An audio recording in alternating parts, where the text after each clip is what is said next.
I am in love with this weapon. This is the equivalent of a dual-wielding sword of Knights in Flame that it's also a light greatsword. That awesome footage that you saw prior to DLC launch, that Milady, yeah, it's basically the Sword of Knight in Flame, but if the sword line of Knight in Flame would be Milady. That is what this weapon is. First and foremost, before we talk about the build, let me show you where to find it. It is going to be a reward, it's a boss remembrance, so yes, this is a boss weapon, so you are going to have to beat a legacy boss right here. This is the boss that you need to fight to do so. The Castle Ensis boss. This is where you have to come to get the weapon. Now, before we actually get into the build, I want to talk to you about the moveset, because this weapons, it's actually like, it has like 3 movesets embedded into one. So if you dual wield a weapon, you are going to be able to use both of the weapons in this sword dance of the new like dual wielding Miladies. But if you use it one hand, you are going to have the basic Milady movesets. That applies also for the heavy attacks, and it can also be used from behind a shield to do guard counters, which is amazing. But if you're not happy with that, you can also use the dual wielding, and then while you are dual wielding, you can use the fire portion of the sword to have a straight sword moveset right here. So in reality, it's just 3 movesets in one weapon. It's crazy. The weapon of Ash of War is very much like the Sword of Knights in Flame, is divided in between 2 stances. The first one is going to be fire-based damage, that is going to single target burst damage, and then the second one is a little bit more of a AoE fire-based damage. That is the upsides and the downsides of this weapon, because similar to Sword of Knights in Flame, you have divided damage. So that is one thing to consider. You do have divided damage, which is not always ideal. But the thing is that, for example, if you're fighting against a magic enemy, you would be using the fire portion Ash of War to deal extra damage. On the opposite side, if you're fighting against a fire resistant enemy, then you would use the magic portion of the weapon to deal damage. Hence, you wouldn't have to worry about damage, some enemies being resistant to some certain types of damage.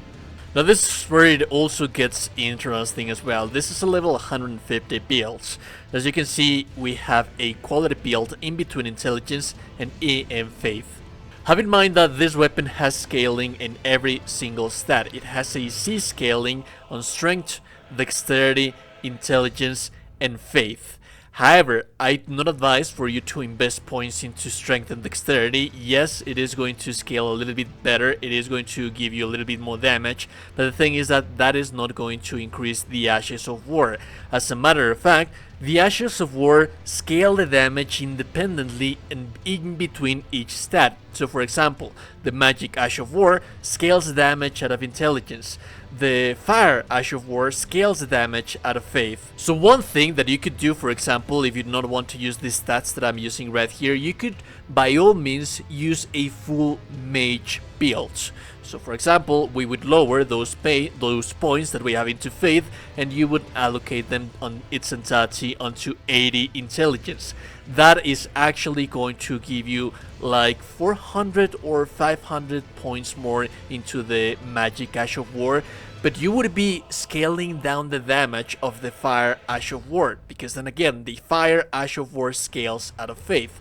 So this is a nice round number. This is going to give you weapon AR 780, which is just nuts.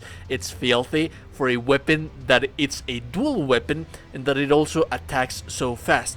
So at 50 intelligence and 50 faith, you are going to get that much damage. Now this is also an ideal weapon for a build, or no longer a build, like the people that likes to level up insane amount of levels into the characters. If you place points into dexterity 80, 80, 80 and 80, all into all of those points, this weapon could most certainly definitely reach 1k damage just as a base damage. And remember that this is a very, very fast attacking weapon. So yes, there's many concessions and changes that you can do, but for the purpose of this build, I want to give you something that it is a little bit more universal, more rounded up, and that it has a little bit more tools. So these are the talismans that you are going to use. The orange talismans increase the fire portion Ash of War. The blue ones, the magic, it's pretty obvious, they are scorpion charms. And then the other ones, they are general talismans that are going to increase your overall damage, and that it is also a nice idea to use them, and you can choose in between them. However, my advice is for you to use Rellana's cameo, because usually you're going to be using this weapon from a distance. It's a little bit, the Ash of War, it's a little bit better than the Sword of Night and Flame, because the Sword of Night and Flame, it can be kind of whiffy sometimes because it points the beam upwards. In this case scenario, it's always going to be pointed towards the enemy, and it has amazing tracking. So what this does is that if you hold the posture for over a second, it is going to increase your damage by 20%, which is better than the Shadow of Alexander 15%, but also these guys stack on top of each other. So I can't stress enough how important it is for you to use this one. Although, however, when you're using the fire portion Ash of War, which is for crowd control, it has a little bit more of AoE. You wouldn't per se have the plus 20% extra damage, because you wouldn't be able to proc it at all times, because sometimes you just need to use it. It has hyper armor, so there's that. So the gear that we want to use Rellana's armor set on its entirety. The full armor set, it's not actually that heavy, and it is going to give you 51 poise. You also want to be using the weapon and the catalyst. We are going to buff our characters using 2 different spells. If you want to lean forward into either Faith to make a little like a fire warrior that can cast incantations, that's something that can be done. I'm not going to do so in here. The talismans, the catalyst, the seals, what we're using are purely for buffing, and remember that when you buff, they have percentage based stuff, so you don't actually need to upgrade them. It doesn't necessarily need to be anything specific, just a simple catalyst and a seal that would allow you to cast spells. And then I also advise for you to use a shield as well, because this weapon is perfect for guard counters. The guard counters of this weapon, it's so amazing because it deals 2 hits in a row. It deals tremendous amounts of damage, and guard countering with this weapon, it's going to deal tremendous amounts of poise damage as well. The spells that we are going to use, it's going to be Flame, Grant Me Strength. This is going to give you 40% extra damage whenever you're using the fire portion Ash of War, because the physical damage that it deals, it's 20%, and then you pair it up with the extra 20% fire damage that you have right there, so that's actually kind of nice. And remember that you don't need to upgrade your seal to use this thing properly. Terra Magica raises the magic. It has been nerfed. It used to be 35% more damage. However, if you're standing in your sigil, it should still be around 20%. I haven't completely tested it, but it has been nerfed.